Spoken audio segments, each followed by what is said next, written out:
Hi friends, this is RP friends vlog. இந்த நாள் அனைவருக்கும் இனிய நாளாக இருக்கட்டும். என்னத்தை தான் டிஃப்ரெண்ட்டாக செஞ்சு வச்சாலும் வீட்டில் இருக்கிறவங்கள சாட்டிஸ்ஃபேக்ஷனே பண்ண முடியல. இட்லி தோசையான ஒரே நம்மளை வெறுப்பேற்றுறாங்க. சரி, ஓகே, நம்ம டிஃப்ரெண்ட்டாக ஏதாவது செய்யலாம். ஒரு 4 வகையான தோசையை ட்ரை பண்ணேன். ஆனால் அதுக்கு பாராட்டு வந்துதா என்னங்கிறத இந்த வீடியோட எண்டில் பாருங்கள். இந்த 4 தோசையை எப்படி செய்யலான்னு பார்க்கலாம். ஃபஸ்ட்டு பன்னீர் தோசை. பன்னீரை நல்லா துருவி வச்சுட்டு கொஞ்சம் கேரட்டையும் துருவி வச்சுட்டு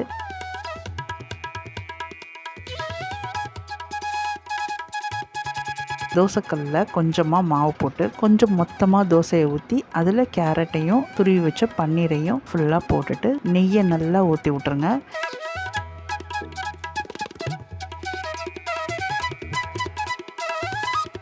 இது லைட்டாக அதை அமைக்கி விட்டுருங்க. அப்போ தான் அந்த மாவோடு செட் ஆகிடும் பன்னீரும் கேரட்டும். அதுக்கப்புறம் திருப்பி போட்டு மறுபடியும் நெய்யை ஊற்றி அதை லைட்டாக பொத்துனாப்பில் எடுத்திங்கன்னா சும்மா சூப்பரான பன்னீர் தோசை ரெடி.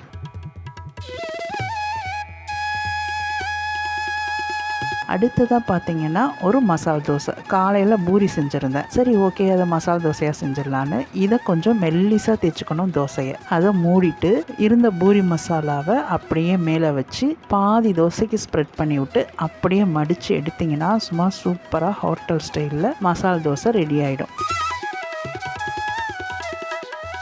இது ரெண்டாக கட் பண்ணி அப்படியே அழகாக வச்சு சாப்பிட்டா சும்மா சூப்பராக இருக்கும். பன்னீர் தோசை பார்த்தீங்கன்னா பயங்கர சாஃப்டாக இருந்துச்சு, மெத்துன்னு இருந்தது. சாப்பிட்றதுக்கே அவ்வளோ ஒரு டேஸ்ட்டு. ஏன்னா பன்னீரும் இருக்குது இல்லையா, நெய்யும் இருக்குது, அதனால ரொம்ப நல்லா டேஸ்ட்டாக இருந்துச்சு. குழந்தைங்களுக்கு செஞ்சு கொடுத்தீங்கன்னா ரொம்ப நல்லா ஹெல்த்தி கூட இது.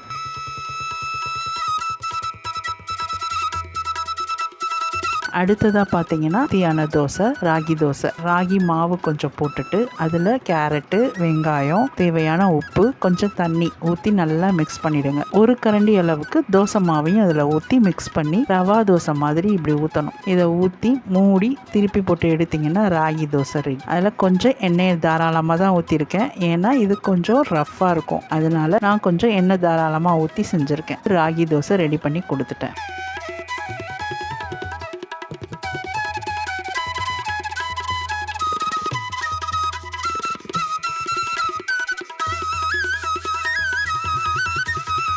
இதுக்கு சைடிஷ் பார்த்தீங்கன்னா கறி குழம்பு. ராகி தோசையும் கறி குழம்புக்கும் செம்ம காம்பினேஷனாக இருந்துச்சு. அப்படியே ஒரு ஓரமாக தோசையை பிச்சு மொறுன்னு அந்த கறி குழம்புல ஒரு முக்கி அப்படி எடுத்து சாப்பிட்டா அட்டகாசமாக இருந்துச்சு. நீங்களும் கண்டிப்பாக ட்ரை பண்ணுங்கள். சரி, முடிச்சிடலான்னு பார்த்தா பாப்பா அங்கேருந்து வந்து எனக்கு முட்டை தோசையை டிஃப்ரெண்ட்டாக செஞ்சு தாங்கன்னா, சரி ஓகே அதையும் ட்ரை பண்ணலான்னு சொல்லிட்டு கொஞ்சமாக எண்ணெய் ஊற்றி வெங்காயம், சோம்புத்தூள், மிளகாய்த்தூள், மஞ்சத்தூள், தேவையான உப்பு, முட்டையையும் பொத்து ஊற்றி அப்படியே பொடுமாசாக பண்ணிவிட்டு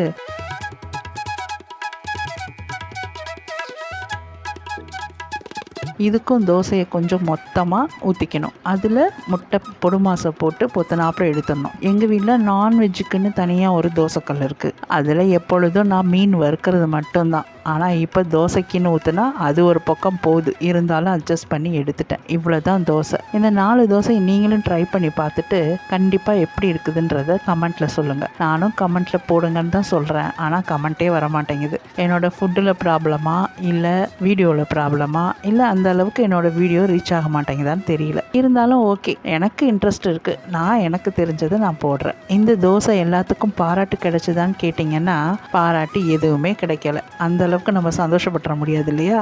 வச்சோன்னு அவங்கவுங்க சாப்பிட்டுட்டு அவங்க பாட்டுக்கு போயிட்டாங்க. நம்ம கொடுத்து வச்சது அவ்வளோதான் சொல்லிட்டு விட்டுட்டேன். இந்த வீடியோ பிடிச்சிருந்தா லைக் பண்ணி சப்ஸ்கிரைப் பண்ணுங்கள். இன்னும் ஒரு நல்ல வீடியோவில் சந்திக்கிறேன். தேங்க்ஸ் ஃபார் வாட்சிங்.